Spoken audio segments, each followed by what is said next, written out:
ए इकडे. तुला काय वाटलं तू माझं रूप सगळ्यांसमोर आणशील?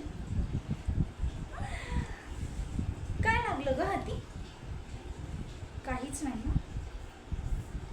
मी तुला आधी पण हेच सांगितलं होतं, माझ्या नादी लागू नकोस, बरबाद होशील. तू दमत नाहीस का ग?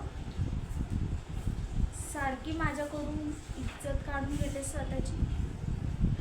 तसं म्हण, आज मला ना तुझा अपमान करण्याचा अजिबात मूड नाही, कारण की आज मी खूप चांगल्या मूडमध्ये, सो मला तुझं तोंड पण बघायचं नाही.